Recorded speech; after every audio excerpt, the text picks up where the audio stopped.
ya ware don wannan bannan suna ne.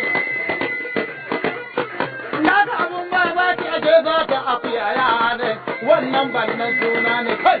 Ƙara abu masu ku gayu sai ku daga mana bule. A daga mana bule in ji baƙi tuwo limani. Wai malam gatan gawa wannan malam gatan kwamza. Ni baƙi tuwo mai waka. Haka nan Allah ya nuna ni ga buruciya gawa. Oh ya bari uwa ta ya he. An ce bala ka yi dole ka je duniya da duk an baka. Alƙawali kaya ne ɗan banga budon cuta suka kai baƙi suka daure. Allah da gani wai ni ke wasa barayi maganar banza ta tsage. Lura uban na aiki an daure bala an wofe.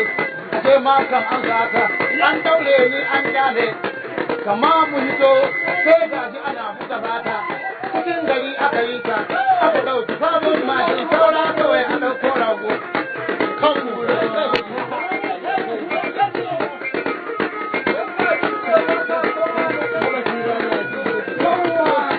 da Allah ga yoji wai ina da guru na basira wai ina da guru na basira. So kamar yadda dai kuke gani,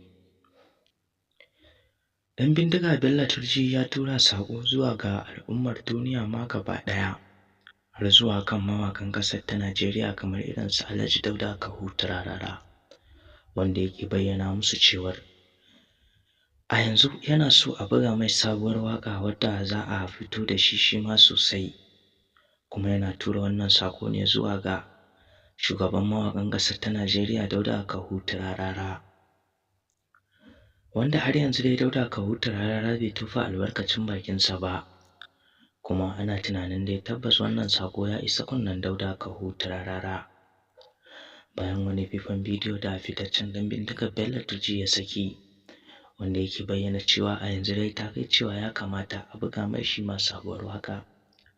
Duk da ya kasance wasu daga cikin mutane suna buga mai waka amma ba kowanne ne wakarsa take mai daɗi ba. Kamar yadda dai kuka saurara, wannan waka ita ce ta ba wakar wani bakin tuwo wanda ake bayyana cewa wanda yake wasa barayi ko masu garkuwa da mutane. Ci gaba da kasancewa da wannan tasha domin sake samun sabbin shirye-shiryen a duk inda suke a faɗin duniya.